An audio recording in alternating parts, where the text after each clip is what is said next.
Coffin Mountain is in the old Cascades, great for wildflowers. This is June 5th, 16th, I think, or 17th, Father's Day. And it is a place I've shot at before a couple years ago. One of my best images is from here. And you get views of mountains, a lot of them in this case. Probably be able to see a view, hopefully, of Jefferson there behind me. And there's Emmett going up the hill. Pretty awesome place.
Alright, well, here we are. We made it to the top of Coffin Mountain.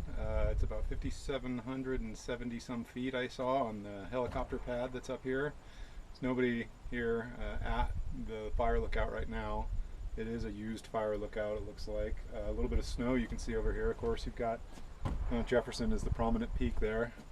But from here I can see actually all the way up to Mount St. Helens. And then this way I can see, boy, it looks like the Sisters for sure, Washington, boy, that might be Diamond Peak down there.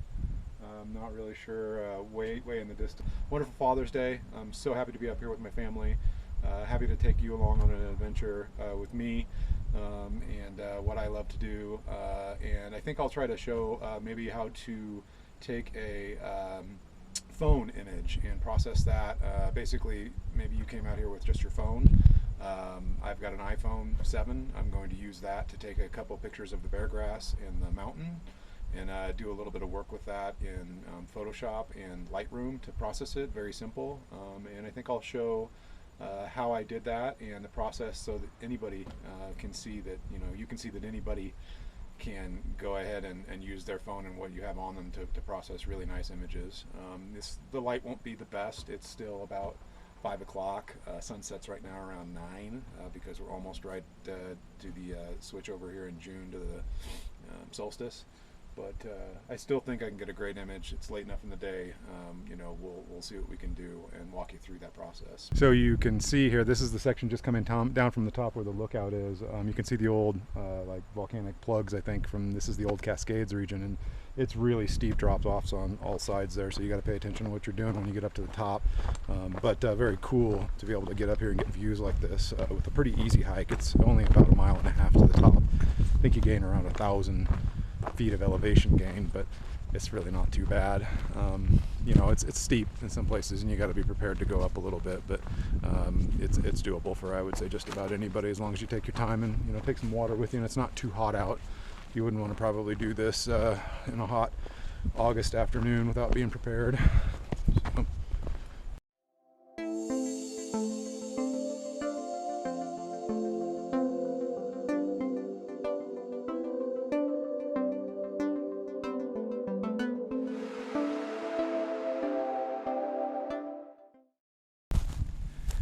Okay, here we have this beautiful scene of the bear grass, and Mount Jefferson back there. This is an image I processed with my regular camera in the past. It's in my portfolio. I've released it with a big sun star with a sunrise picture.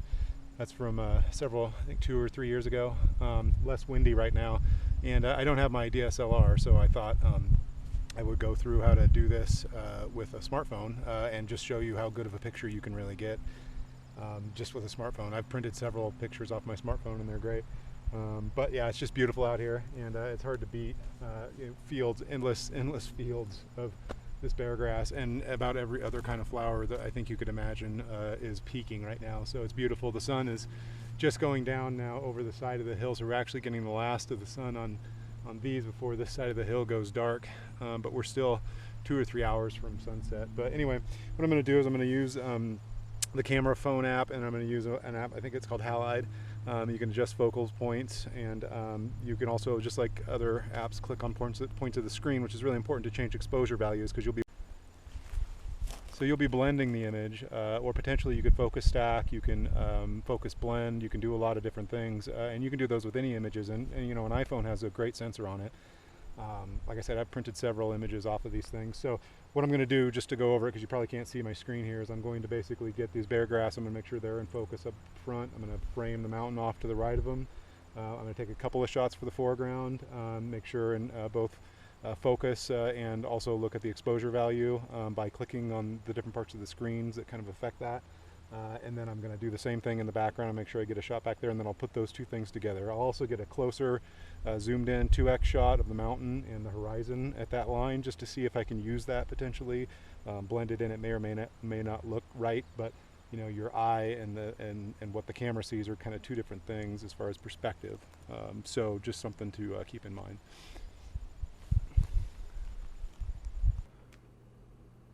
And so for processing this image, what I chose to do was go ahead and use the iPhone 7's feature of having the ability to have a zoomed in image in the background. I took a panorama of those and I blended those together in Lightroom, and I color balanced that to the foreground images, and I decided to put those two together for the final image you see here, because it seems more natural to what I saw there and matches it better. The initial photo with just the stock aperture on the phone makes the mountain look really more tiny than it really is when you're standing there.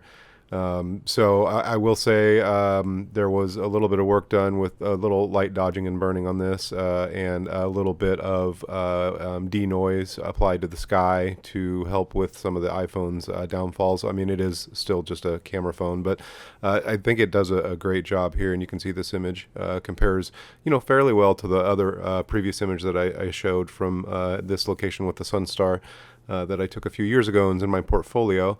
You know, I will say though that I missed the foreground, the midground focus point. I did not focus on that point with an exposure, but I don't know that I would have blended that into this as well, because it becomes exceedingly difficult when you're working with foliage and flowers and things like that, and trees, organic stuff, to blend the focus points seamlessly.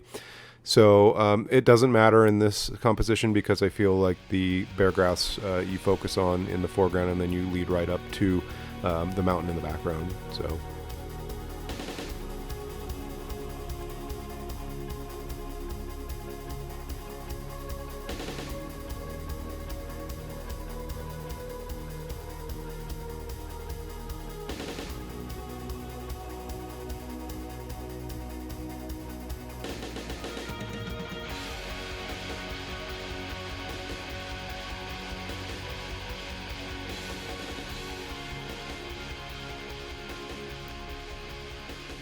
So in addition to the image I took that I showed just previously with the blending, I also took a landscape orientation shot here with just a zoomed in at that 2x level, and I wanted to see if I could work with a little bit of a black and white setup for this. I have a feeling that it might work well, depending on the treatment, to really highlight the bear grass, considering their contrasty nature against that background already. And I really wanted to have a way to show off just really how much bear grass, there is. Of course, you can see it in the previous images, but it doesn't quite strike you, I don't think, as much as this image and whatnot, and how I've treated this does to me. This really kind of just says, wow, that there is a lot of bear grass out there, and it was an amazing scene. It was quite spectacular.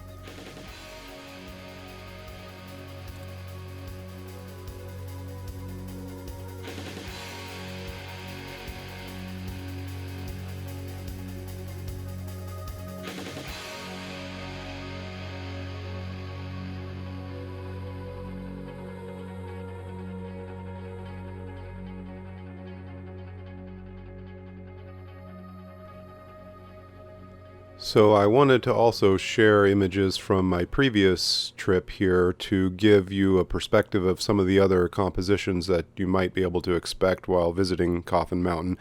This trip was from a couple of years ago. I mentioned it earlier in the video, and it is a trip where I stayed the night in the vicinity and camped at the base and hiked up in the morning for sunrise, and I was also there for sunset where these images were taken. So this image is looking off towards the mountains that are off in the distance to the south.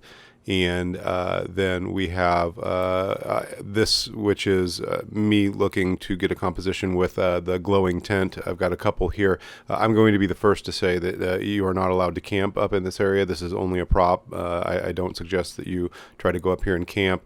This is just set up on a rocky spot where it's not going to disturb any of the foliage and everything, but to get this really nice perspective, and then also the image looking towards Jefferson and the green glowing tent, I thought was a really beautiful image. If you'd like to view a full resolution version of these, they can be found at the link in the description to my portfolio site, also shown at the end of the video here in the Oregon Cascades section. Okay, I'm headed now off Coffin Mountain. The family is probably almost, or already is, to the car. So we're getting down to the point where we're going to be leaving the big field. There's still flowers all the way down. But I took a couple photos on this adventure, and basically I'm going to show you those with my smartphone and how I process those, just to see what we might be able to get, to kind of show that you can probably work with anything you have. The best camera is what you've got on you. And yeah, some fun drone footage today too. Just beautiful out here. I mean, it's the absolute peak right now of the bear grass and wildflower season.